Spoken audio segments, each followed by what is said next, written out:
नमस्कार, मैं सचिन विश्वकर्मा ओसीआई के ऑनलाइन प्लेटफॉर्म में आप सभी का स्वागत करता हूं। आशा करता हूं कि आप सब लोग स्वस्थ होंगे, ठीक होंगे।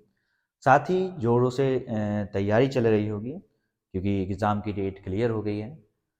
तो चलिए शुरुआत करते हैं उत्तर प्रदेश पुलिस परीक्षा में पूछे जाने वाले गणित के महत्वपूर्ण क्वेश्चनों की, जिसका ये भाग हमारा 5 रहेगा। तो देखिए ज़रा पहला क्वेश्चन है हमारा। दो संख्याओं का गुणनफल 320 है और उनका अनुपात 1:5 है, तो इन दोनों संख्याओं के वर्गों के बीच का अंतर क्या होगा? तो करेंगे। माना दो संख्या है, देखिए जरा किस तरह से होगा। माना दो संख्या है ए और बी है। अब देखिए जरा किस अनुपात में है। ये अनुपात में है 1:5 में है। देखिए जरा अनुपात हटा तो एक चर आएगा, यानी ये किस दर वगैरह इस तरह से गुणा होगा, इसमें एक चर आएगा। तो चर क्या होगा? अनुपात हटाते हैं तो चर आया हमारा कितना? x। तो ये क्या हो गया? ए संख्या हो गई x। दूसरी संख्या क्या हो जाएगी? दूसरी संख्या हो जाएगी हमारी कितनी? 5x। अब देखिए जरा क्या कह रहे हैं। कह रहे हैं कि दोनों संख्याओं का गुणनफल कितना है? 320 है। लगाएंगे दोनों संख्याओं का गुणनफल, तो एक संख्या ये है x, दूसरी है 5x। दोनों का गुणनफल कितना होगा? 320। तो यहाँ से हम चर यानी x की वैल्यू निकालेंगे, तो गुणा करेंगे तो कितना हो जाएगा? x square. और 5 से काटेंगे तो कितनी बार? 5 से काटा हमने कितना, तो हो जाएगा 64 पंचे 320। एक्स स्क्वायर बराबर निकला हमारा 64, यानी एक्स बराबर क्या निकला हमारा? 8। यानी चर राशि यानी जिसको इसमें एक गुणा होगा या इसकी दर कितनी निकली? 8। तो ये संख्या कौन हो गई? ये संख्या हो गई हमारी कितनी? 8। दूसरी संख्या कितनी हो गई? दूसरी संख्या हो गई हमारी 5x। 5x यानी कितना? 5 × 8 40। पूछ क्या रहे हैं? देखिए जरा, इन दोनों संख्याओं के वर्गों के बीच का अंतर क्या होगा? तो दोनों संख्याओं का वर्ग, तो पहली संख्या का वर्ग किया तो हमने कितना आया? ए संख्या जो 8 है इसका वर्ग किया तो कितना आया? 8 का वर्ग 64। बी संख्या जो कितनी है? 40 है, जिसका वर्ग किया तो कितना होगा? 40 का वर्ग 1600। दोनों का अंतर कितना है? तो हमने घटाया 1600 में से कितना? 64 घटाया तो कितना निकला हमारा? 1536। यानी इस क्वेश्चन का आंसर क्या होगा हमारा? दूसरा होगा 1536। नेक्स्ट देखेंगे। नेक्स्ट देखिए, ऐसी कौन सी संख्या है जिसका वर्ग उसके घन के 1/3 के बराबर होता है? बताना ऐसी कौन सी संख्या है। ये क्वेश्चन आप ऑप्शन से भी कर सकते हैं। ये सभी क्वेश्चन, इस तरह के क्वेश्चन आपको ऑप्शन ही से करना है, और अगर नहीं करेंगे तो देखिए जरा किस तरह से सॉल्व होगा। तो माना संख्या x है। माना संख्या क्या है? माना संख्या x है। क्या कह रहे हैं? ऐसी कौन सी संख्या है जिसका वर्ग यानी x संख्या का वर्ग उसके घन यानी x का क्यूब के 1/3, घन के 1/3 1/3 के बराबर ये बराबर है। सॉल्व करेंगे तो कितना होगा? एक्स स्क्वायर से कितनी बार जी? एक्स स्क्वायर बार बचा कितना? एक्स, यानी एक बराबर क्या होगा हमारा? x/3। यानी x बराबर कितना निकला हमारा? x बराबर 3। संख्या क्या हमारी? 3। ऑप्शन से करेंगे तो कैसा होगा? जैसे अगर हमने उठाया पहले ही ऑप्शन, पहला ऑप्शन किया तो क्या रहा? 3 का किया हमने पहले, क्या कह रहे? वर्ग। तो 3 का वर्ग हो जाएगा हमारा 9। फिर इसका किया हमने क्या? घन। तो 3 का घन कितना हो जाएगा हमारा? 27 का 1/3 1/3 कितना होगा? 9। 9 बराबर 9 है, यानी हमारी संख्या कौन थी? 3। ऑप्शन से भी कर सकते थे, बेहतर रहेगा ऑप्शन ही से करना है। नेक्स्ट देखिए। नेक्स्ट है संख्या 16, 25 और 36 में क्या समानता है? तो पहला ऑप्शन ये था सभी विषम संख्याएं हैं। दूसरा ऑप्शन था सभी 3 से विभाज्य हैं। तीसरा था सभी वर्ग संख्या हैं। या चौथा इनमें से कोई नहीं। तो देखेंगे जरा, पहला क्या है? संख्या कौन सी है? 16, 25, 36 क्या समानता है? तो क्या विषम संख्याएं? विषम संख्याएं जिनमें 2 से भाग नहीं जाता विषम संख्या कहलाती हैं। तो इसमें 16 ये हमारी 2 से भाग जा रहा तो सम संख्या हो गई। 25 विषम संख्या है, लेकिन 36 इसमें 2 से भाग जा रहा तो ये भी क्या हो गई हमारी? सम संख्या। यानी पहला ऑप्शन हो जाएगा हमारा गलत। दूसरा देखो 3 से विभाज्य है, तो 16, 25, 36 में सिर्फ 36 3 से विभाज्य है। तीसरा देखें सभी बड़े संख्या है। हाँ, तो देखो जरा 16 4 का वर्ग है, 25 5 का वर्ग है और 36 6 का वर्ग है, यानी ये सभी वर्ग संख्या है, यानी इसका आंसर होगा हमारा कौन सा, तीसरा। नेक्स्ट देखेंगे, नेक्स्ट है चौथा, कितने समय में 8,000 रुपए का 10% प्रतिवर्ष चक्रवृद्धि ब्याज की दर पर 9,261 रुपए होगा जब चक्रवृद्धि ब्याज छमाही यानी 6 महीने लगाया जाता है, पर 6 महीने पर लगाया जाता है। तो देखिए जरा किस तरह से होगा। चक्रवृद्धि ब्याज का हमारा फॉर्मूला होता है अमाउंट यानी ए, मेसधन जिसे कहते हैं, बराबर पी प्रिंसिपल यानी मूलधन इनटू 100 प्लस आर, आर यानी दर बटे 100 की पावर एन, एन क्या होता है हमारा समय, ए मिसधन बराबर होता है हमारा पी 100 प्लस आर बटे 100 की पावर एन, एन क्या होता है हमारा समय। अब देखिए जरा इसमें बहुत से लोगों को कंफ्यूजन होती है, किस तरह की कंफ्यूजन होती है अक्सर देखी गई है। एक दर दी होती है हमें वार्षिक प्रतिवर्ष यानी 1 साल की दर दी होती है, दूसरा पूछते हैं छमाही तमाही, इस तरह के पूछ लेते हैं कि कितना समय लगा। तो आपको क्या करना है, आप ब्याज किस तरह से संयोजित कर रहे हैं पहले उसकी दर निकालेंगे। तो दर आर जो है हमें क्या दी थी, 10% दी थी, तो ये क्या थी वार्षिक यानी ईयरली थी, प्रतिवर्ष यानी 1 वर्ष की थी। लेकिन हमारा ब्याज तो क्या संयोजित हो रहा है, छमाही हो रहा, मतलब 6 महीने पे लग रहा। तो हम इसको बैलेंस करेंगे तो कितना, 10% 12 महीने के लिए, 1 साल यानी 12 माह के लिए। तो हमें बताना छमाही, छमाही यानी 6 महीने के लिए दर क्या होगी, 6 महीने के लिए दर क्या होगी। सीधा बैलेंस करेंगे तो कितना निकला, 6 से कितनी, 2 2 से कितना 1 5, यानी 6 महीने के लिए 5% की क्या दर होगी। तो पहले हमें दर को जितने समय के लिए कहा उतने समय के लिए दर निकालना। तो दर 10 तो थी हमारी वार्षिक यानी 1 साल के लिए, लेकिन 6 महीने के लिए कितनी निकली, 6 महीने के लिए निकली हमारी 5%। लगाते हैं तो देखिए जरा कितनी हो जाती है राशि, राशि हो जाती है 9,261। कौन सी राशि हो जाती है यानी प्रिंसिपल, कौन सी राशि हो जाती, 8,000 हो जाती, 8,000 रुपए की राशि, 8,000 रुपए की राशि किस दर से। तो देखिए जरा दर दर कितनी निकली, 5 यानी कितना 100 प्लस 5 बटे 100 की पावर कितना n, जो हमें समय निकालना है। सॉल्व करेंगे तो इधर ये आया तो कितना हो गया 9,261 बटे कितना 8,000 बराबर कितना हो जाएगा 105, 100 देखिए जरा 105 बटे 100 की पावर n। 5 से काटा, 5 से कितनी बार, 21 बार, 5 से कितनी बार 20 बार। आगे लिखेंगे तो कितना हो जाएगा 9,261 बटे 8,000 बराबर क्या होगा हमारा 21 बटे 20 की पावर n। अब हमने देखा ये 9,261 तो हमारा क्या है 21 का क्या होता है, 21 का क्यू कितना होता है हमारा 9,261, और 8,000 क्या होता है हमारा 20 का क्यू कितना हो जाए हमारा 8,000। तो हमने इसका क्या किया, क्यू रूट किया, तो ये क्या निकलेगा इधर हमारा 21 बटे 20 का क्यू बराबर कितना होगा 21 बटे 20 की पावर n। अब आधार समान है तो घाता बराबर होगी, यानी n बराबर कितना निकला, n बराबर निकला हमारा 3। लेकिन अब देखिए जरा दर तो आपने छमाही कर दी थी, लेकिन समय समय तो निकला कितना हमारा n बराबर 3, 3 का निकला। इसका मतलब क्या हुआ कि जो आपने दर लगाई थी छमाही, ये छमाही 3 छमाही, 3 छमाही यानी कितना 3 छमाही, देखिए जरा 3 छमाही का मतलब क्या हुआ 6 महीने के 6 महीने लगाना है 3 बार, 3 बार तो कितना होगा, कितने वर्ष हो जाएगा, पहले 6 फिर 1 और 6 तो 1 साल, और फिर 1 और 6 यानी कितना 1.5 वर्ष, यानी 1 से 1 बटे 2 वर्ष। इसको हम क्या में बदल देंगे, फिर वर्षों में बदल देंगे। अगर हमें दिया है छमाही तो छमाही में तो कितनी हो गई 3 छमाही, सीधा सीधा। लेकिन न पूछा था हमारा क्या, ऑप्शन में तो था वर्ष, तो वर्ष में कितना हो जाएगा, अब हम छमाही को बदल देंगे वर्षों में, तो 3 छमाही यानी कितना 1.5 वर्ष, यानी इस क्वेश्चन का आंसर क्या होगा हमारा 1.5 वर्ष। इस क्वेश्चन में देखिए जरा एक क्वेश्चन जब आएगा तो जितने लोग जाएंगे एग्जाम देने सभी के सब कर लेंगे। बात आती है कि आप कितने जल्दी करते हैं, जल्दी करेंगे और किस मेथड से यूज करेंगे। मेथड का मतलब है कि आप इस दर को कैसे ले रहे हैं।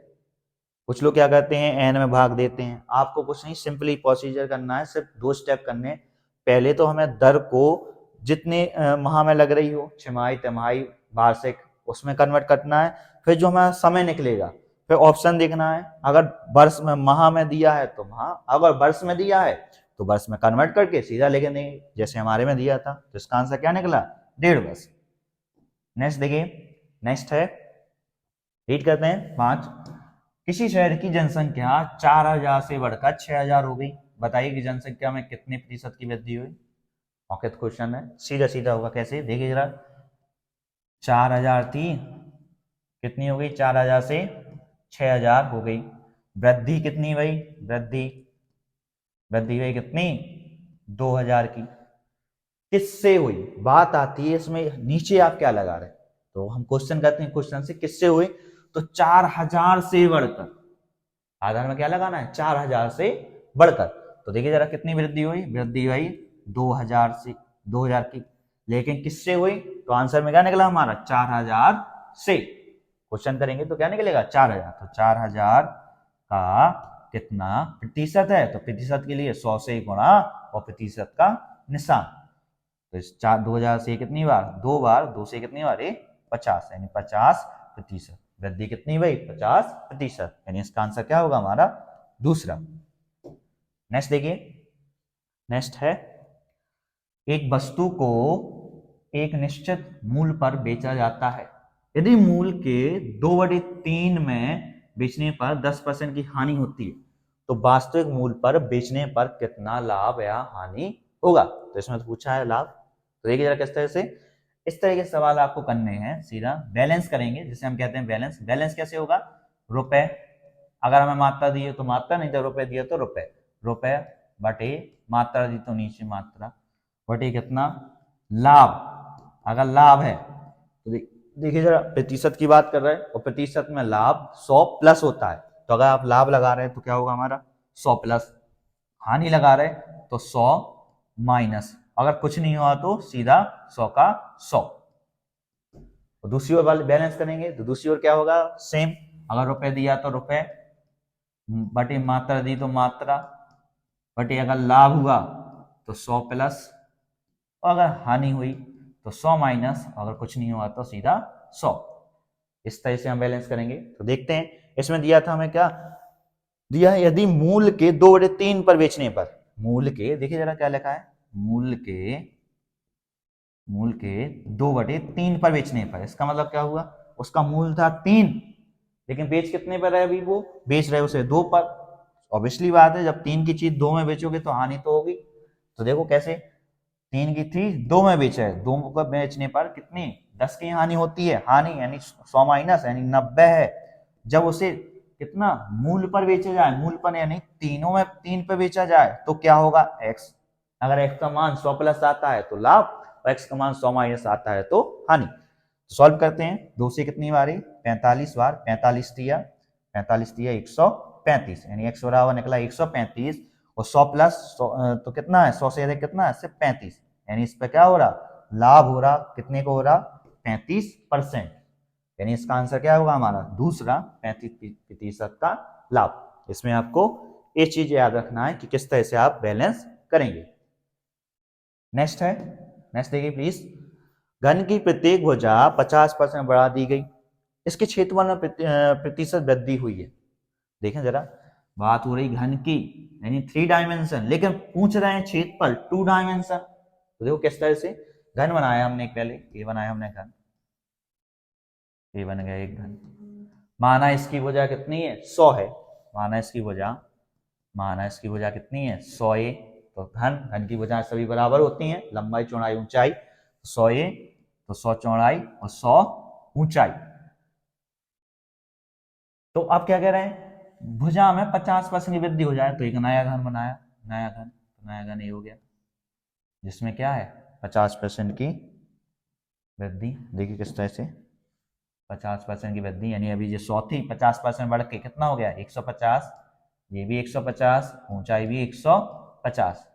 तो उसके क्षेत्रफल में प्रतिशत वृद्धि कितनी हुई, क्षेत्रफल ना कि आयतन। आयतन होता है 3 डायमेंशन यानी लंबाई चौड़ाई ऊंचाई गुणा, और क्षेत्रफल क्या होता है 2 डायमेंशन यानी लंबाई और चौड़ाई। तो हम किसी भी एक फलक का क्षेत्रफल निकाल ले रहे हैं, तो हमने इस आगे वाली फलक का क्षेत्रफल निकाला, क्षेत्रफल तो कितना होगा, क्षेत्रफल देखिए जरा, लंबाई 100 और चौड़ाई या ऊंचाई कितनी 100, ये क्या था हमारा पहले क्षेत्रफल।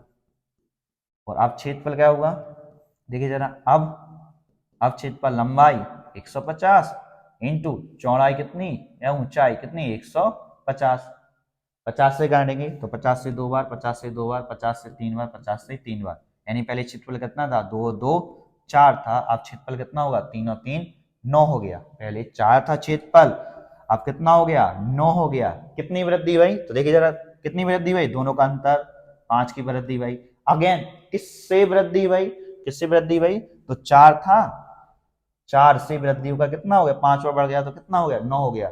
कब कितना प्रतिशत है, तो प्रतिशत के लिए क्या गुणा, 100 से गुणा और प्रतिशत का निशान, तो 4 से कितनी बार 25 बार, 25 यानी कितना 125 और प्रतिशत का निशान 125% की क्या हुई वृद्धि हुई, यानी इस क्वेश्चन का आंसर क्या होगा हमारा 125।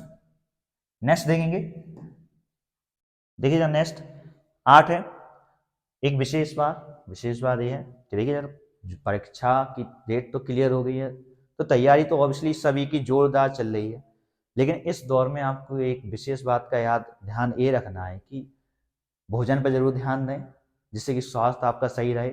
ऐसा ना हो कि आप पेपर देने गए उससे पहले ही बोल्ड हो गए, क्योंकि हमने देखा है अभी कल ही नाइट में देखा था, कुछ लोग रात रात भर लगे हुए हैं लेकिन वो भोजन पर ध्यान नहीं दे रहे हैं।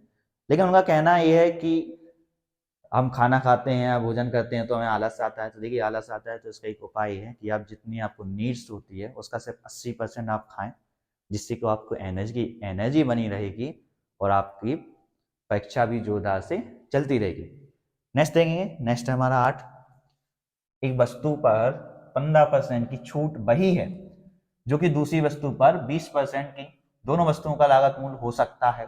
अब कौन सा हो सकता है इन चार में से बताना है, तो मानो दो वस्तुएं कौन कौन सी हो गई, एक हो गई ए, एक हो गई बी, क्या कह रहे हैं एक वस्तु पर 15% की छूट। अब देखो जरा यहाँ भी डिस्काउंट यानी छूट की बात हो रही है, यहाँ भी क्या दूसरी वस्तु पर 20% की छूट यानी यहाँ भी डिस्काउंट की बात हो रही है, दोनों बराबर है तो कोई घटा बटा के नहीं लिखना, क्या हो जाएगा ए का 15% यानी 15/100 बराबर कितना बी का 20% 20/100, तो 100 से 100 ये गया, 5 से 3 बार, 5 से कितनी बार 4 बार, यानी A/B बराबर क्या निकला हमारा 4/3, यानी जो हमारी वस्तुएं हैं वो किस अनुपात में 4/3 में है।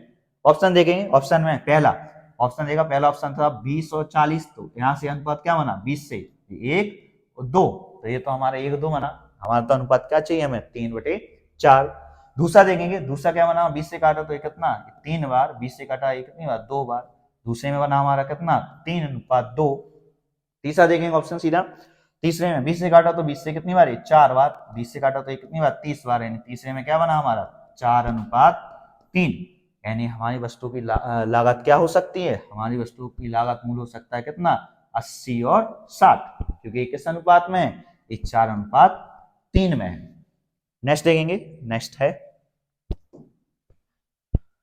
किसी वृत्त को बनाने के लिए खींची गई रेखा को क्या कहा जाता है, कभी कभार पूछ लेते हैं सीधा सीधा, तो वृत्त को बनाने के लिए खींची गई रेखा को क्या कहा जाता है, तो देखो जरा वृत्त कैसे बनता है, अगर हमने एक लाइन खींची फिर इसको वृत्त बना रहे, तो वृत्त इस लाइन को हमने पहले ऐसे मोड़ा तो क्या हो गया, इस लाइन को ऐसे मोड़ा तो क्या हो गया, बन गया हमारा सर्कल। अब ये जो लाइन है क्या कहलाती है, तो देखिए जरा यहाँ से यहाँ तक ये पूरा घूमकर बन गया सर्कल, ये क्या कहलाएगी, जो अभी रेखा थी अब घूम गई तो क्या कहलाएगी वृत्त की परिधि, यानी पेरीमीटर ऑफ सर्कल, यानी क्या कहलाती है परिधि कहलाती है। नेक्स्ट देखेंगे, नेक्स्ट है, नेक्स्ट देखिए प्लीज, एक वृत्त की त्रिज्या और परिधि में 37 सेंटीमीटर का अंतर है, तो वृत्त की परिधि क्या होगी, देखिए जरा एक वृत्त की प्रॉपर्टीज देख रहे हैं किस तरह से होंगे, अगर इसकी त्रिज्या कितनी r है तो इसकी परिधि देखिए परिधि क्या होती है, परिधि होती है हमारी कितनी 2πr। क्षेत्रफल कितना होता है, क्षेत्रफल क्षेत्रफल देंगे, क्षेत्रफल होता है हमारा कितना, पाई आर स्क्वायर, और देंगे कि क्षेत्रफल हो गया। व्यास क्या होता है, व्यास त्रिज्या का दुगुना व्यास कहलाता है। व्यास क्या होगा हमारा 2r, जिसे हम व्यास को हम क्या डी से प्रेजेंट करते हैं, व्यास क्या होगा 2r। पूछा क्या है, एक वृत्त की त्रिज्या परिधि में 37 का अंतर है, तो माना वृत्त की त्रिज्या कितनी है r। तो देखिए जरा परिधि, तो परिधि क्या निकली इसकी, परिधि निकली हमारी 2 पाई r, और काय में त्रिज्या, त्रिज्या में कितने का अंतर है, 37 का अंतर है। देखिए जरा एक वृत्त की परिधि और त्रिज्या में 37 का अंतर है। सॉल्व करेंगे तो r यहां से हमने कॉमन लिया तो कितना हो गया r कॉमन, इधर क्या बचा हमारा 2, पाई का मान लगाया कितना 22/7 माइनस कितना 1 बराबर कितना हो गया 37। सॉल्व करेंगे तो r इंटू कितना हो जाएगा इधर 44, 44 में से 7 गए तो कितना बचा, 44 में से 7 गए तो बचा 37/7 बराबर कितना हो गया 37, 37 से 37 गया, यानी r बराबर कितना निकला हमारा 7, यानी त्रिज्या कितनी है हमारी 7 है। लेकिन पूछ तो रहे क्या है परिधि का मान क्या होगा, तो परिधि कितनी होती है, परिधि 2 पाई r, लगाते हैं मान 2, पाई का मान कितना 22/7 इंटू r 7, तो 7 से 7 ए गया, यानी r परिधि कितनी निकली 22 दूनी 44 सेंटीमीटर, यानी इस क्वेश्चन का आंसर क्या होगा हमारा परिधि 44 सेंटीमीटर। दूसरा होगा, नेक्स्ट देखिए प्लीज, नेक्स्ट है दो वृत्तों के क्षेत्रफल का अनुपात 4:7 है, क्षेत्रफल का अनुपात, उनकी त्रिज्याओं का अनुपात क्या होगा। दो वृत्त हैं, बनाते हैं दो वृत्त, माना ये वृत्त हो गया, इसकी त्रिज्या कितनी है r1, दूसरा वृत्त ये हो गया, इसकी त्रिज्या कितनी है r2।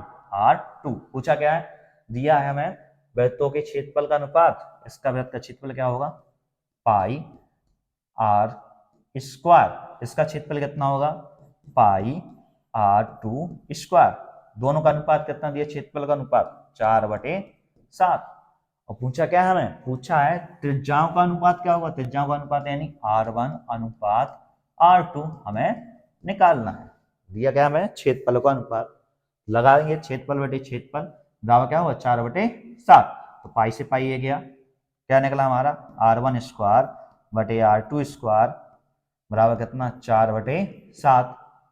वर्गमूल निकालेंगे तो यहां से क्या निकलेगा r1 बटे r2 बराबर 4 का वर्गमूल 2 और 7 का वर्गमूल √7, यानी r1/r2 क्या निकलेगा, r1/r2 निकलेगा 2:7, यानी इसका आंसर क्या होगा हमारा, इसका आंसर होगा हमारा पहला। नेक्स्ट देखिए, नेक्स्ट है, नेक्स्ट देखेंगे, यदि किसी त्रिभुज का आधार, देखिए जरा दिया है, यदि किसी त्रिभुज का आधार 4 सेंटीमीटर, ऊंचाई 8 सेंटीमीटर हो तो त्रिभुज का क्षेत्रफल क्या होगा। तो देखिए जरा किसी भी त्रिभुज का अगर आपको ये पता हो कि उसका आधार क्या है या उसकी ऊंचाई क्या है, तो आपको सिर्फ एक फॉर्मूला लगाना है, तो क्या होगा वो देखिए जरा, त्रिभुज का क्षेत्रफल, बस आपको दो चीजें का पता होना चाहिए, क्या उसका आधार और ऊंचाई। त्रिभुज का क्षेत्रफल एरिया ऑफ ट्राइंगल क्या कहलाएगा हमारा 1/2 आधार, आधार इंटू ऊंचाई, आधार इंटू ऊंचाई। तो एक त्रिभुज है, इसमें हमें सीधा सीधा दिया है क्या, आधार 4 ऊंचाई कितनी है, तो क्षेत्रफल क्या होगा, क्षेत्रफल 1/2 आधार 4 ऊंचाई 8, इससे कितनी बार 2 बार 8 दूनी 16, क्षेत्रफल क्या होगा हमारा 16 सेंटीमीटर स्क्वायर, यानी इस क्वेश्चन का आंसर क्या होगा हमारा दूसरा। नेक्स्ट देखिए, नेक्स्ट है किसी त्रिभुज के दो कोणों की माप क्रमशः 35 डिग्री और 65 डिग्री है, तो तीसरा कोण कितनी डिग्री का होगा बताना है। तो देखिए जरा बेसिक सा रूल होता है, सभी को पता है, किसी भी ट्राइंगल के सभी एंगल या कोणों का योग क्या होता है 180। जैसे अगर हम कोई भी एक ट्राइंगल बनाए तो उसके एंगल, जैसे अगर ये हमारा थीटा है, ये हमारा θ1 है, ये हमारा क्या θ2 है, तो सबका थीटा प्लस θ1 प्लस θ2 सबका योग क्या होता है 180 डिग्री। तो एक त्रिभुज दिया था जिसके दो कोण कितने थे, एक कोण था कितना 35 डिग्री, दूसरा कोण था हमारा कितना 65 डिग्री, तीसरा कोण इसकी वैल्यू हमसे पूछी, लगाएंगे तो कितना हो गया, पहला 35 डिग्री, दूसरा 65 डिग्री, तीसरा थीटा 2 हमें निकालना है, बराबर क्या होगा 180 डिग्री। तो थीटा 2 बराबर क्या हो जाएगा हमारा 180 डिग्री में से घटाते हैं 65 और 35 कितना 100 डिग्री घटाया, तो थीटा 2 बराबर क्या निकलेगा 180 में से 100 गए 80 डिग्री, यानी तीसरा कोण क्या होगा, तीसरा कोण होगा हमारा 80 डिग्री। नेक्स्ट देखिए, नेक्स्ट है एक समद्वि बाहु समकोण त्रिभुज का परिमाप, परिमाप दिया है 2p सेंटीमीटर है, तो इसका क्षेत्रफल होगा बताना है। तो देखिए पहले तो समद्वि बाहु वो त्रिभुज जिसकी दो भुजाएं बराबर हो। देखें कैसा, जैसे एक त्रिभुज है, अगर इस त्रिभुज में दो भुजाएं बराबर हैं तो ये क्या कहलाएगा, समद्वि बाहु कहलाएगा, समद्वि बाहु कहलाएगा। लेकिन ये तो क्या है, समद्वि बाहु और समकोण, यदि समद्वि बाहु में जो दो भुजाएं बराबर हो उनके बीच का कोण कितना 90 डिग्री हो, यानी किस तरह से, देखिए जरा इस तरह से, ये हो गया त्रिभुज जिसमें ये भुजा इसके बराबर है और दोनों के बीच में कितना 90 डिग्री का है, तो अभी क्या कहलाएगा 90 डिग्री का कोण है, तो समद्वि बाहु समकोण का परिमाप क्या होता है, सभी भुजाओं का योग या फिर कहें तो कुल बाउंड्री जिसे कहते हैं। तो माना इसकी भुजा कितनी हो गई, माना इसकी भुजा x है, तो एक भुजा ये, अब ये जो x है तो इसके बराबर हो गई, क्योंकि समद्वि बाहु होता तो ये भी x हो गया। अब हम पाइथागोरस से इसका मान निकालते हैं, काय का, ये नंबर दे रहा है, जैसे a ये होगा b और c, ac का मान निकालते हैं। तो पाइथागोरस से ac का मान क्या निकलेगा, ac का स्क्वायर बराबर ab का स्क्वायर प्लस bc का स्क्वायर, यानी ac स्क्वायर बराबर क्या निकलेगा ab क्या है x, यानी x स्क्वायर, bc क्या है हमारे x यानी x स्क्वायर, ac क्या निकलेगा ac बराबर क्या होगा 2x स्क्वायर, AC निकलेगा हमारा क्या अंडर रूट 2x, वर्गमूल लेंगे, ये था हमारा स्क्वायर, तो क्या बाहर क्या निकलेगा, बाहर निकलेगा हमारा x रूट 2, यानी AC निकली क्या हमारी, यानी कड़ का मान निकला कितना x रूट 2, पाइथागोरस से AC का मान आ गया x रूट 2। लेकिन दिया है हमें क्या, क्वेश्चन में तो दिया हमें परिमाप यानी सभी भुजाओं का योग। तो देखिए जरा परिमाप निकालते हैं, तो परिमाप क्या निकलेगा, एक वजह एक x, दूसरी वजह ऊंचाई x, कण कितना है x प्लस के रूट 2, क्या हो गया परिमाप बराबर परिमाप क्या है, परिमाप है हमारा कितना 2p, परिमाप बराबर हमने क्या किया परिमाप बराबर परिमाप करेंगे तो क्या निकलेगा भुजा। तो देखिए भुजा कैसे निकालेंगे, यहाँ से x का मान x कितना हो गया 2x प्लस x रूट 2 बराबर कितना दिया 2p। यहाँ से देखिए जरा x कॉमन लिया और क्या लिया रूट 2 कॉमन ले रहा है, रूट 2 कॉमन ले रहा है, तो दो में से रूट 2 गया तो क्या हुआ, यानी रूट 2 में कॉमन है नहीं भाग को क्या कहते कॉमन कहते। तो हमने रूट 2 कैसे भाग दिया तो कितनी बार गया रूट 2 बार, प्लस इधर क्या बचेगा हमारा एक बराबर क्या होगा 2p। अब रूट 2 से कितनी बार कटेगा रूट 2 बार, यानी x बराबर क्या निकला हमारा p इंटू रूट 2 बटे क्या निकला हमारा, इससे बाद रूट 2 प्लस के 1। अब हम हर में तो रूट की कोई वैल्यू लेते नहीं है, तो हम इसका क्या करेंगे परिमेयकरण करेंगे। परिमेयकरण कैसे होता है, जो पद दिया हो उसमें निशान बदलकर उसका गुणा और उसका भाग। तो हमें पद दिया था कितना रूट 2 प्लस था तो हो जाएगा क्या माइनस, यानी रूट 2 माइनस 1 से गुणा किया और रूट 2 माइनस 1 से भाग किया, ये हो गया हमारा क्या परिमेयकरण। ये क्या बन जाएगा हमारा इससे a प्लस के b, ये क्या होगा इंटू कितना a माइनस के b बराबर क्या निकलेगा a square minus b square, यानी दो का फॉर्मूला लग जाएगा। तो क्या होगा x का मान क्या निकलेगा, x का मान निकलेगा कितना रूट 2 इंटू p इंटू क्या रूट 2 माइनस के 1 बटे, देखिए जरा अब a प्लस बी है a माइनस बी है, इससे क्या होगा a square minus B square बनेगा, यानी रूट 2 का वर्ग 2 में से रूट 1 का वर्ग एक का वर्ग यानी 1 घटाया तो क्या बचेगा सिर्फ 1, यानी आधार में क्या आएगा हमारा 1, यानी x की वैल्यू कितनी निकली, x की वैल्यू निकली हमारी root 2 into P into root 2 minus के 1। भुजा आ गई हमारी कितनी, भुजा हमारी ए आ गई। तो पूछा तो हमारे क्षेत्रफल है, तो देखिए जरा क्षेत्रफल क्या होगा। क्षेत्रफल क्या होता है, क्षेत्रफल होता है किसी भी त्रिभुज का, किसी भी त्रिभुज का क्षेत्रफल क्या होता है, आधार इंटू ऊंचाई। देखिए जरा किस तरह से होगा, लगाएंगे क्षेत्रफल, क्षेत्रफल देखिए किस तरह से होगा।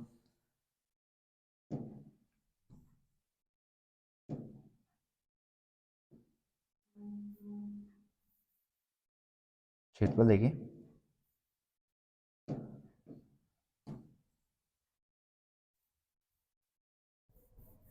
देखिए क्षेत्रफल क्या होगा, हो जा गई। क्षेत्रफल होगा हमारा कितना, क्षेत्रफल त्रिभुज का क्षेत्रफल होगा 1/2, आधार, आधार क्या था इसमें x, ऊंचाई, ऊंचाई क्या थी इसमें x है, तो x का मान कितना है, इतना लगाते हैं 1/2 इंटू क्या, x का मान, x का मान कितना दिया √2 इंटू p इंटू कितना √2 माइनस के p, और x और x वर्ग तो क्या हो जाएगा इसका होल वर्ग, क्योंकि x और x दोनों बराबर है तो क्या हो गया एक्स स्क्वायर, x का मान कितना निकला है का किया हमने वर्ग, वर्ग करेंगे तो क्या निकलेगा हमारा 1/2 √2 से वर्गमूल से वर्ग कटा तो क्या हो गया हमारा इंटू 2, p था तो क्या हो जाएगा p स्क्वायर, इसका वर्ग क्या निकलेगा 2 + 1 माइनस कितना a square plus b square minus 2ab 2√2, ये निकला, 2 से 2 ये गया, यानी क्षेत्रफल कितना निकला हमारा पी स्क्वायर 2 और 1 3 माइनस के 2√2 सेंटीमीटर स्क्वायर, यानी इस त्रिभुज का क्षेत्रफल क्या होगा, इस त्रिभुज का क्षेत्रफल होगा हमारा कितना, देखिए मैच कराएंगे दूसरा वाला 3 माइनस के 2√2 पी स्क्वायर वर्ग सेंटीमीटर, यानी इस त्रिभुज का क्षेत्रफल क्या निकलेगा हमारा, एज एट जैसे पहले किया था हमने त्रिभुज क्षेत्रफल 1/2 आधार इंटू ऊंचाई। नेक्स्ट देखिए, नेक्स्ट है एक समचतुर्भुज का परिमाप 20 सेंटीमीटर है, इसके एक विकर्ण की लंबाई 8 सेंटीमीटर है, तो चतुर्भुज का क्षेत्रफल है। तो देखिए जरा समचतुर्भुज यानी जिसकी चारों भुजाएं बराबर हो, यदि हम किसी वर्ग को किसी एंगल पे झुका दें तो क्या बन जाता है समचतुर्भुज। देखिए जैसे कैसे, अगर हमारा एक वर्ग है, वर्ग की भुजाएं क्या होती हैं सभी बराबर, इसकी x तो ये भी x, ये भी x, ये भी x, लेकिन तो वर्ग है, वर्ग में क्या होता है 90 डिग्री का एंगल से बनी होती हैं सभी भुजाएं, यानी सभी भुजाओं के बीच में कितना होता है, दो किन्हीं भी दो भुजाओं के बीच 90 डिग्री होता है। अगर हम इसी को किसी एंगल पे झुका दें, यानी इस तरह से झुका दिया किसी भी एंगल पे, कोई 60 है 30 इस तरह से, लेकिन भुजाएं क्या हो बराबरी x a x a x a x a, तो ये क्या कहलाता है, ये कहलाता है हमारा सम चतुर्भुज। इसमें ये लिखा होना चाहिए था, एक चतुर्भुज का परिमाप दिया है, इसकी जगह क्या होना चाहिए था, इधर होना चाहिए थे एक सम चतुर्भुज, परिमाप की जगह होना था सम चतुर्भुज, क्योंकि परिमाप दिया था और उसमें एक विकर्ण की लंबाई दी थी, तो क्या होना चाहिए था वहां पर एक सम चतुर्भुज होना चाहिए। सम चतुर्भुज किस तरह से, ये हो गया हमारा सम चतुर्भुज। प्रॉपर्टीज देखेंगे इसकी क्या क्या विशेषताएं होती हैं, देखिए जरा सम चतुर्भुज में परिमाप, परिमाप क्या होता है, पहली बात भुजाएं सभी बराबर होती हैं, परिमाप यानी चार भुजाओं का योग कितना होगा x x x, कितना हो गया 4x, भुजा बराबर होती हैं, भुजा बराबर क्या होता है, भुजा सभी समान भुजा होती हैं। विकर्ण देखिए जरा, विकर्ण इस पॉइंट से इस पॉइंट को एक विकर्ण, ये हो गया हमारा कितना दूसरा, यानी पहला हो गया हमारा d1, दूसरा हो गया हमारा कितना d2, तो विकर्ण कौन से होते हैं, विकर्ण अगर मैं इसका नाम लें तो क्या होगा हमारा d1 इंटू d2। क्षेत्रफल, क्षेत्रफल क्या होगा इसका, क्षेत्रफल होता है हमारा कितना 1/2 विकर्णों का गुणनफल, यानी d1 इंटू d2। और इंपॉर्टेंट बात है समचतुर्भुज में, समचतुर्भुज के विकर्ण एक दूसरे को 90 डिग्री पे काटते हैं, यानी अगर इस तरह से ये दो विकर्ण हैं d1 इंटू d2, तो इन दो सभी के बीच में क्या 90 डिग्री, 90 डिग्री, इधर भी 90 डिग्री, इधर भी 90 डिग्री बनता है। तो देखिए जरा एक समचतुर्भुज था, तो ये हो गया हमारा एक समचतुर्भुज बनाया हमने इस तरह से, ये बनाया समचतुर्भुज में परिमाप कितना 20 है, परिमाप यानी चार भुजाओं का योग, यानी एक भुजा कितनी निकली, एक भुजा निकली 5 5 5 5, अगर देखो 5 5 5 5 को जोड़ो तो कितना निकलेगा 20, यानी क्या होगा इसका परिमाप। एक विकर्ण दिया, एक विकर्ण क्या दिया, एक विकर्ण की लंबाई 8 है, माना एक विकर्ण ये हो गया हमारा कौन सा d1 जिसका मान कितना 8 है। दूसरे विकर्ण क्षेत्रफल निकालना है, तो पहले क्षेत्रफल निकालने की क्या पड़ेगी हमें आवश्यकता, दूसरे विकर्ण की, यानी इसका दूसरा विकर्ण माना हमने क्या है D2। अब विकर्ण एक दूसरे पे कितने पर 90 डिग्री पे काटते हैं, तो ये 90 डिग्री ये हो गया, 90 ये हो गया, 90 ये, 90 ये। तो देखिए नीचे एक त्रिभुज बना इस तरह से, ये वाला देखें, ये वाला हिस्सा। आधार क्या है इसमें, देखिए जरा ध्यान से, आधार कितना है इसका 5, ए कितना, ए विकर्ण कितना था हमारा टोटल 8 थी, इधर से बटा मध्य बिंदु से गया तो कितना 4a बचा, 4a बचा, यानी ये कितना हुआ 4। दोनों के बीच में कोण कितने का है 90 डिग्री। यहाँ लगाएंगे हम पाइथागोरस। पाइथागोरस कितना क्या होगा, आधार लंब कर्ण, तो क्या होगा हमारा 4 3 5 समकोण की भुजा, यानी 4 का वर्ग 16, 3 का वर्ग 9, 16 9 25, क्या होगा कर्ण के वर्ग यानी 5 के वर्ग 25 के बराबर, यानी इस भुजा का मान कितना निकला हमारा 3। तो ये 3, तो इतना हिस्सा भी कितना 3, ये 3 तो ये भी 3, यानी दूसरा विकर्ण क्या निकला हमारा D2 निकला, 3 और 3 6, D2 आ गया। क्षेत्रफल निकालते हैं, और क्षेत्रफल क्या होता है हमारा, क्षेत्रफल होता है 1/2 विकर्णों का गुणनफल, यानी D1 इंटू D2, तो क्या होगा 1/2 D1। D1 कितना है, D1 देखिए जरा, D1 का हमारा दिया है एक विकर्ण 8, D2 कितना निकला हमारा 6, इससे कितनी बारी 4 बार, 6 चौके 24 वर्ग सेंटीमीटर, यानी सेंटीमीटर स्क्वायर। इसका आंसर क्या होगा हमारा चौथा होगा 24 वर्ग सेंटीमीटर। विशेष कुछ नहीं, सिर्फ आपको फॉर्मूले याद रखने, फॉर्मूला बेस था। नेक्स्ट देखिए, नेक्स्ट है 16 है, एक कक्षा में 10 छात्र 15 वर्ष की आयु के, 15 छात्र 16 वर्ष आयु के और 5 छात्र 14 वर्ष की आयु के हैं। तदनुसार छात्रों की औसत आयु कितनी है। औसत पूरा चैप्टर ही सिर्फ एक फॉर्मूले पे हो जाता है, और वो क्या है देखिए जरा, फॉर्मूला है वो औसत, औसत बराबर क्या योगफल बटे संख्या। बैलेंस करेंगे तो देखो जरा, पहले 10 छात्र, 10 छात्र, छात्र के नीचे हम लाइन खींच लेंगे जिसे पता होगा कितने छात्र, 10 छात्र कितनी आयु 15 वर्ष की आयु। देखिए जरा 15 छात्र, 15 छात्र कितनी आयु 16 वर्ष की आयु, यानी क्या निकला इनका छात्र उनकी आयु से गुणा किया तो क्या निकला इनकी कुल आयु, छात्र उनकी आयु से उसमें गुणा किया तो कुल आयु, फिर कितना, फिर देखिए 5 छात्र उनकी आयु कितनी 14 वर्ष, तो छात्र उनकी आयु तो क्या निकला कुल आयु। तो कुल छात्र कितने हो गए देखिए जरा, 10 15 5, कुल छात्र 30 छात्र, कुल छात्र तो कुल आयु कितनी निकलेगी, तो छात्र आयु प्लस छात्र आयु प्लस छात्र आयु, कुल छात्र 30, कुल आयु औसत आयु है कुल आयु ए क्या होगा। करते हैं सॉल्व, तो कितना हो गया हमारा, गुणा किया 10 इंटू 15 150, 15 इंटू 16 215, 15 225, एक बार और 240 प्लस 14 पंचे 70 बराबर कितना हो गया 30 इंटू ए, औसत आयु या छात्र क्या उनकी आयु क्या हो गया। और सॉल्व करेंगे तो कितना होगा 150 प्लस ये कितना हो जाएगा हमारा 300, कितना हो जाएगा 310 बराबर 30 इंटू ए, 310 और 150 कितना हो जाएगा 460, 460 बराबर कितना 30 ए, 0 से 0 है गया, यानी ए का मान कितना निकला हमारा 46/3, भाग दिया तो कितना 3 एकम 3, एक और दिया तो कितना हो गया 16 3 5 15, 3 5 देखिए जरा कितनी बार जाएगा, एक 3 एकम 3 3 5 15, एक सही 3, यानी इसका इस क्वेश्चन का आंसर क्या निकलेगा 15 से 1/3 बस। नेक्स्ट देखेंगे, नेक्स्ट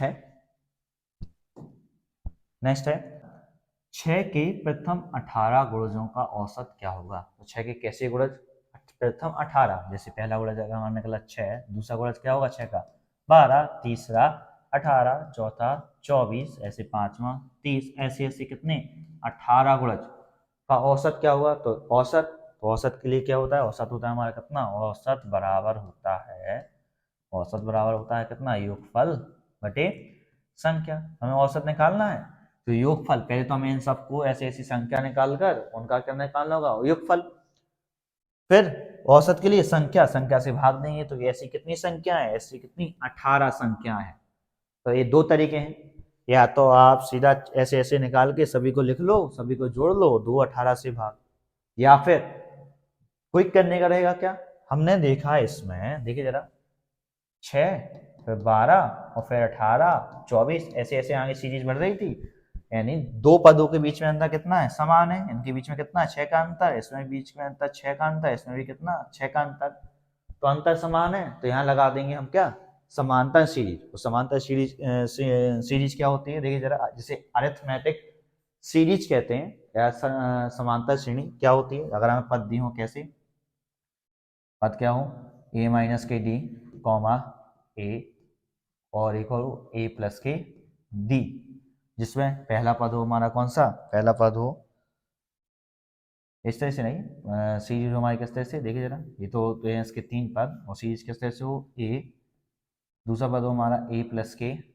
डी, तीसरा पद हो हमारे सीरीज से कितना a प्लस के 2d, ऐसे ऐसे आगे बढ़े, तो पहला पद दूसरा पद तीसरा पद ऐसे ऐसे बढ़े, तो पहला पद इसमें होता है हमारा कितना, पहला पद होता है हमारा a, सार्वांतर, सार्वांतर क्या कहलाता है, सार्वांतर दो पदों के बीच का अंतर, दो पदों के बीच का अंतर कितना होगा हमारा, दो पदों के बीच का अंतर, यानी इस दो के बीच में अंतर कितने का है, 6 का, ए देखो जरा 6 से 12 हुई, यानी 6 का, फिर 12 से कितनी हुई 18 हुई, तो कितने का होगा 6 का, यानी सार्वांतर क्या कहलाता है, जिसे हम डी से प्रेजेंट करते हैं, डी, तो समांतर श्रेणी क्या होती है, टी एन, एन क्या होता है, यानी यहाँ तक पद, यहाँ तक गई सीरीज, कहाँ तक कितने पदों तक गई, तो n टर्म्स तक गई सीरीज, तो टी एन बराबर क्या होता है हमारा, समांतर श्रेणी a प्लस n माइनस के 1 इंटू डी, ये क्या कहलाती है, समांतर श्रेणी। इस पैटर्न पे समांतर श्रेणी के अगले अगले पद लिखे जाते हैं।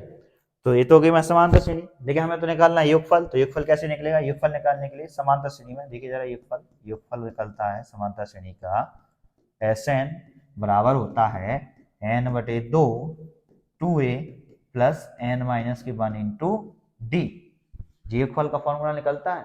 एक और फॉर्मूला होता है समांतर श्रेणी में, यदि हमें पहला पद दिया हो और साथ में अंतिम पद समांतर श्रेणी में अंतिम पद को प्रेजेंट करते हैं, अंतिम पद को प्रेजेंट करते हैं L से, अगर अंतिम पद दिया है तो योगफल निकलता है। अब योगफल निकलेगा हमारा कितना, योगफल निकलेगा हमारा कितना, Sn बराबर n/2 पहला पद प्लस अंतिम पद, तो ये होते हैं क्या, समांतर श्रेणी के फॉर्मूले। तो करते हैं, तो हमें निकालना है पहले ही औसत के लिए निकालने के लिए क्या चाहिए होगा हमारे योगफल, तो योगफल कैसे लगाएंगे हम, इस समांतर श्रेणी से योगफल लगाएंगे। तो देखिए जरा किस तरह से होगा, योगफल निकालते हैं,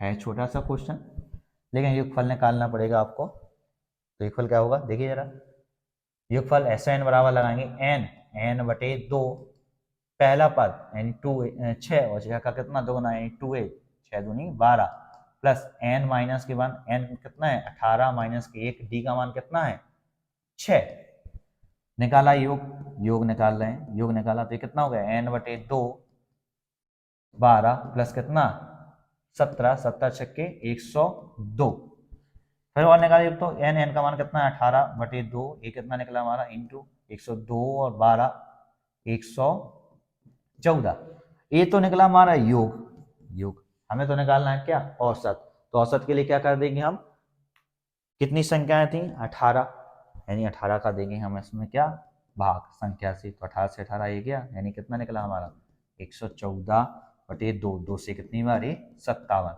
यानी 6 के प्रथम 18 गुणजों का औसत क्या होगा 57, तीसरा होगा इसका आंसर।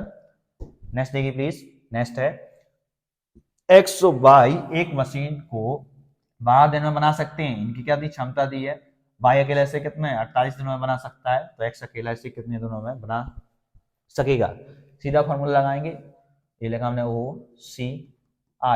O यानी बनडे वर्क, यानी जी एक दिन में कितनी वस्तुएं बनाते हैं, कितना कार्य करते हैं, C यानी इसकी कैपेसिटी यानी क्षमता, जैसे एक्स वाई की क्षमता कितनी दी 12 और वाई अकेले की क्षमता कितनी दी 48, और आई मतलब इंग्रेडिएंट जिसे कहते हैं आइटम, यानी कितना काम किया दोनों का कॉमन का, तो यहाँ से लिखा हमने देखा एक्स वाई, इसे कितनी क्षमता कितनी थी कैपेसिटी 48 थी, यानी एक्स वाई नहीं, एक्स वाई की कितनी क्षमता है, एक्स वाई देखिए जरा, एक्स वाई की क्षमता दी हमें कितनी, कितने दिन में कर सकते हैं, 12 दिन में कर सकते हैं। बाई अकेला कितने दिन में कर सकता है, 48 दिन में। दोनों का कॉमन काल लिया, कॉमन काल यानी 12 48 का लिया हमने एलसीएम, एलसीएम कितना है 12 48 का 48। तो एक्स वाई का ओ यानी वन डे वर्क निकाला, यानी एक दिन का काम निकाला, तो 12 का हमने 48 में दिया भाग, तो 12 चौक 48। बाई का एक दिन का काम निकाला तो 48 में 48 का भाग दिया तो एक, यानी इसका मतलब क्या हुआ, एक्स बाई मिल के एक दिन में, वो मतलब एक दिन वन डे में कितना, एक दिन में कितना 4 कार करते हैं या 4 टॉपियां बनाते हैं, ऐसे लिख लें। और बाई एक दिन में कितना करता है, सिर्फ एक। तो यहाँ से एक्स एक्स कितना करेगा एक दिन में, तो एक्स वाई 4, तो बाई अकेला एक, तो एक्स वाई एक्स कितना करेगा, दोनों को घटाया तो यहाँ से कितना निकला 3, यानी एक्स एक दिन में 3 मशीन या 3 टॉफियां या 3 कार करता है। तो जब x अकेला इसे कितने दिनों में पूरा बना सकेगा, तो x अकेला, तो देखिए जरा x अकेला इसे t समय में पूरा कर पाएगा, पूरा कार कितना था 48।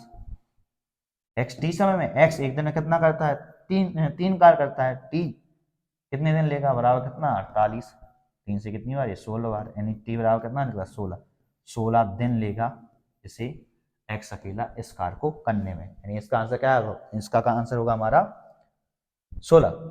नेक्स्ट देंगे, नेक्स्ट नहीं, ये हमारा लास्ट था। ये हमारे 18 क्वेश्चन हुए हैं जो उत्तर प्रदेश पुलिस परीक्षा में पूछे जा सकते हैं। बाकी नेक्स्ट क्वेश्चनों में मिलते हैं। Okay, thank you.